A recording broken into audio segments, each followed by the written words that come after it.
Hey there. All right, in this video we're going to be doing painted backgrounds, taking a piece of leather like here, tooled. It's already had a coat of oil that we did in the first video of this finishing series, but now we're going to take that and start transforming it into something like this with painted backgrounds. So I get a lot of questions about painted backgrounds. Is it hard to do? How to paint compared to the dye work?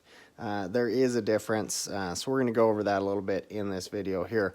What I'm going to be using is Angelus paint, and it's an acrylic leather paint. And when I get that ready, make sure you shake it good. So we're just going to give that a little shake.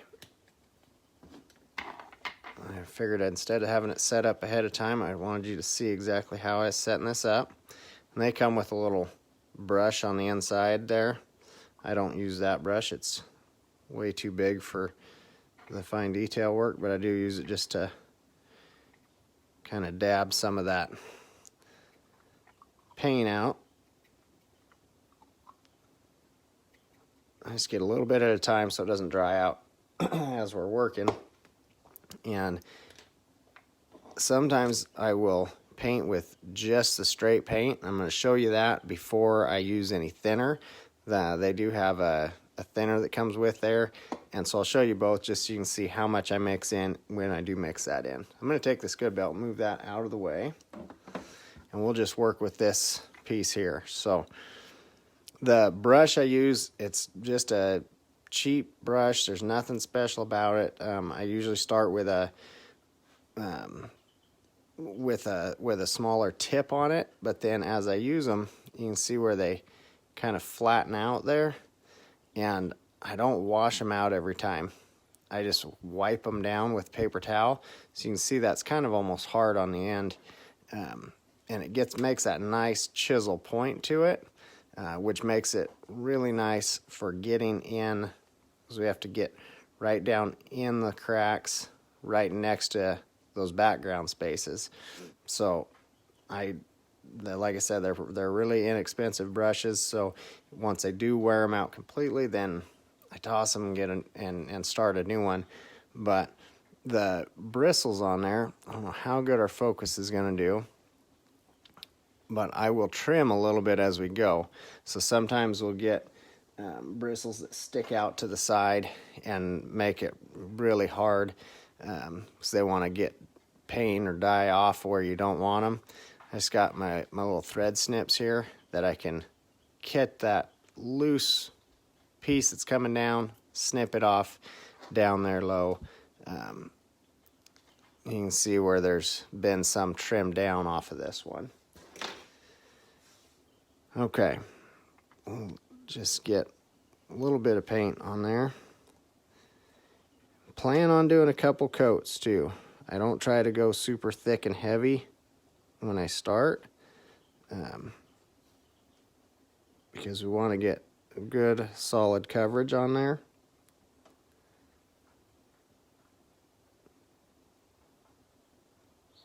See how I do. Usually when I do this, I got my head like right over top of it, but now I'm kind of having to sit back a little bit with the camera.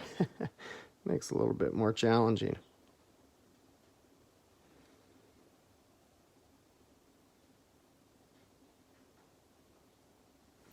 Now, one of the big differences between the paint versus the dye, if you've worked with either of them, you're going to recognize that right away, is that the dye, where it hits and runs, this paint does not run.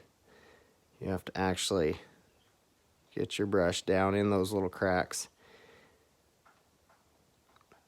and make sure you get that coverage on there. Got a little... I keep a paper towel handy because I got a little fuzz on there. Must have caught a little fuzz from when we oiled with the sheepskin. Here's actually going to give you a good example of trimming off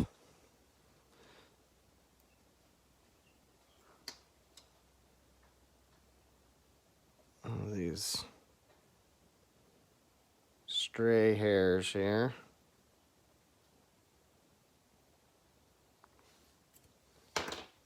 we go. Appreciate you guys jumping on here with me this morning. You're up early today. Yeah, Josh, I'm usually up early. I just tried coming live at a different time here today and see if that worked for a good time for you guys on here as well.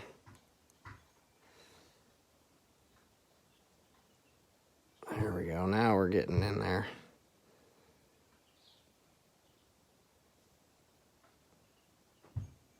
Getting that set good. Okay, so we see you just work your way in that edge. Now it's a pretty light coverage, and I'm gonna that's okay, because we'll come back and hit a second coat on that. Just to show you here though, I do want to thin this down a little bit, just to show you when I do thin it, how I do that, and what I use for that. But I use this Anglus 2 Thin. It's the thinner that's designed just for this. I'm sure you can use other things. I've used just straight water to thin stuff down before, and it's not the end of the world. But this thinner that's designed for it works great though. And with that, it does not take much. That's why I wanted to show you this. So if you do decide to thin it down, don't use too much of this. I use just a little dropper here, and we'll get some out. But watch how little. See that one drop? There's 2 drops in there. That's all I did, that little bit. And 2 drops is probably even on the heavy side.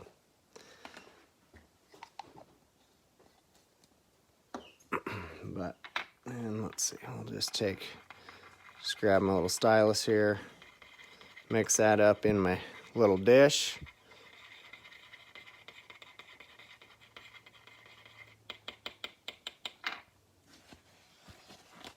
There we go, that's thinned down as much as we need to thin it down.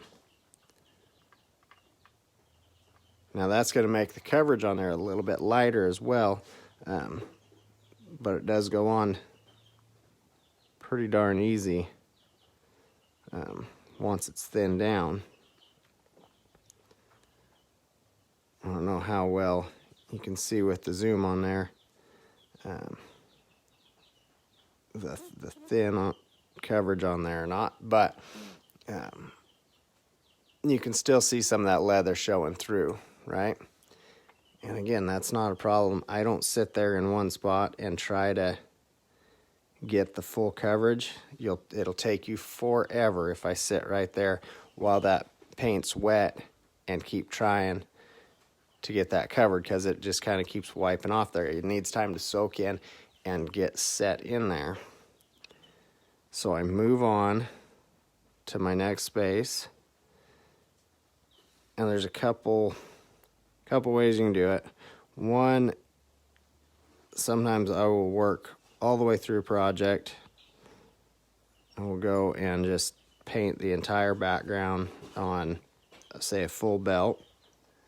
And then other times, and then come back, once I paint the whole thing, then come back to the beginning and then get your second coat on everything. Other times I can do it as I'm moving along. I'll get 3, 4, 5 spaces painted like this, and then we'll go backtrack and hit them again, starting with the first one, because it's had time for that first coat to set up enough that I can get that second coat on top of it. So we'll do that here just to show you. So I'm not gonna go through this whole thing just to show you the same thing over and over again. So great question, JD. Did the thinner change the color? It looks a little lighter. No, it does not change the color of it at all. It does thin that out. So as it's going on there, it's a lot thinner coat. But when we come back, it'll, and even in here, it may look a little lighter, but it's just because it's thinned out. Once you get your coats on there, it does not change your color. It still gives you great color in there.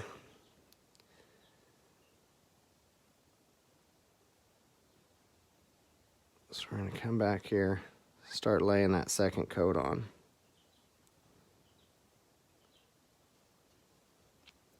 Good solid coverage there.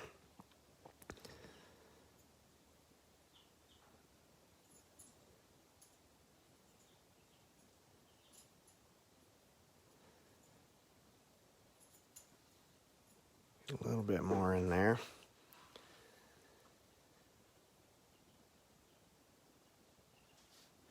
There we go.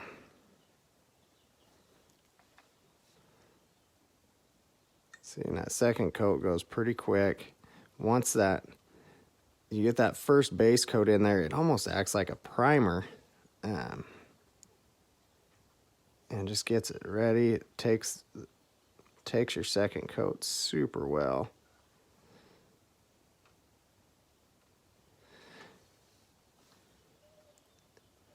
Just keep going through these spaces that we've already done here to show you that second coat and get the full look on it. Now you want to try to really get down in all the way down in your cracks in there, but also you got to be careful not to get paint where you don't want it. And that's another huge question I get. Well, what happens when you get paint or get dye where you don't want it? What do you do? Well, with the dye, there's not a whole lot of choice. You're kind of hooped at that point. You can't take the dye off at all. The paint, it's still not great. However, if you act quick, you can do something about it. So I do keep my little scratch awl sitting next to me here, and if I do, we'll talk about two different things you can do. One, okay, say I accidentally get a little bit up there where I don't want it on that border right there. So right there's where I get it. I get my awl pretty quick. And I'm just pushing against there to try to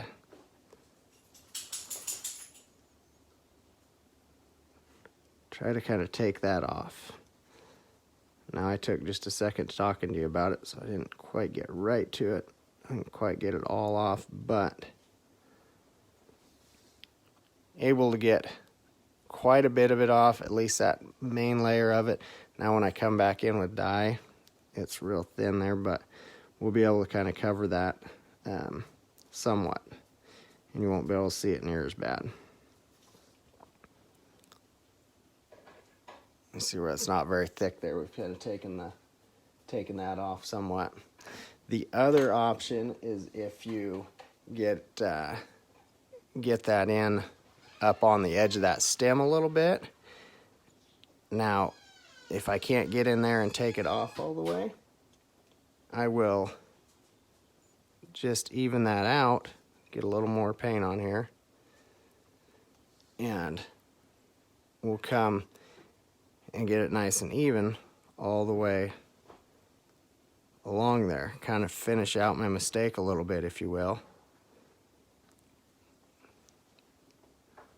And now once we antique that, you're not gonna see that. You're not gonna notice that as any sort of mistake. But if you look at the difference between this one, we did paint that even all the way on the inside, versus this one where we're able to stay down in there. I prefer keeping down in there. However, if you do happen to come up, you can even that out is another way to where it doesn't look like, let's see, we'll do it up on this one here.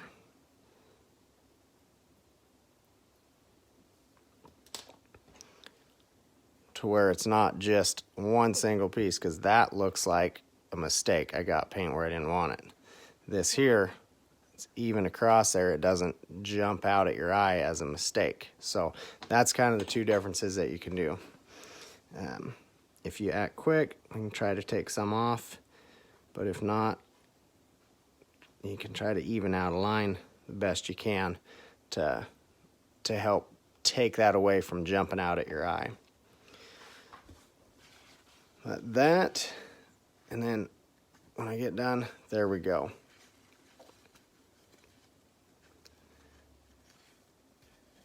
That is, in a nutshell, how I do the painted backgrounds. I've seen a few questions coming in here that I'm going to touch on here in just a second. But just to wrap up, once we'll go through a whole thing, let that dry. How long do I let that dry? Oh, I just a rule of thumb, probably give it at least an hour. You're going to be plenty dry at that point to come back and put in on your next finish coat, which we'll talk about that. But we need to lacquer over top of this, regardless of if you decide to use a antique finish or not. We need to lacquer over that and get that paint set in there. But we're going to go through all the way with our whole finish process in this series. We're going to do a dyed border on this again, just kind of like we did on that, to come out with that look on that belt. So we'll do a dyed border and antique it and finish this all the way out, as well with some other pieces that we have. But this piece here, again, this was oiled prior. We did a coat of neat's foot oil on that in the first video, and then it sat oil dried in there. Came back with that paint.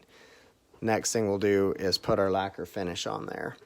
I'm going to come back, catch a couple of these questions.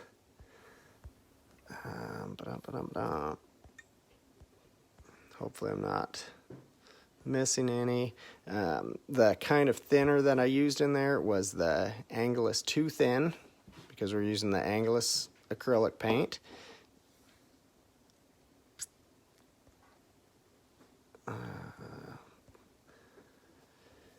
Okay, if you are painting, you don't use any backgrounders in your tooling like you would with dyed background. That is correct. So if I'm painting my backgrounds, I do not bar ground the backgrounds. I leave those backgrounds smooth, that area that we're going to paint. And that, for one, it's a lot easier painting with the acrylic paint. You're not dealing with the little holes and variations in there. And two, what we're doing is we're simulating a filigree look, where in a filigree belt you would actually cut out those background spaces and then lay another piece of leather, colored piece of leather behind there. And so this was my alternative to that look, because two things. One, when I was riding bulls and you land and things like that, you can get dirt packed in those background spots if they're filigreed. And the other thing is they're shadowed behind there. That color's always shadowed when you cut it out, and you're weakening your belt by cutting pieces out. Now there's construction things that you do, give it plenty of strength and all that, but the main thing is that shadowing. It drops it back behind there, where with the painted backgrounds, when I leave those popped up like that, that background really pops out at you and adds that kind of extra dimension. It almost adds more dimension by leaving them up than it does cutting them out and putting that back there. So that is why I choose to not bar ground those.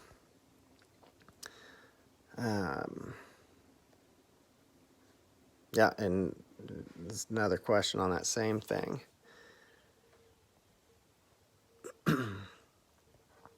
Okay, pre-treat your leather to get a more uniformly smooth and beautiful grain side. Yeah, Eric, that's there's something we can do. You can glass your leather. That's going to be kind of a whole nother video we can go on. But number one is buying good quality leather to start with is going to be a huge thing.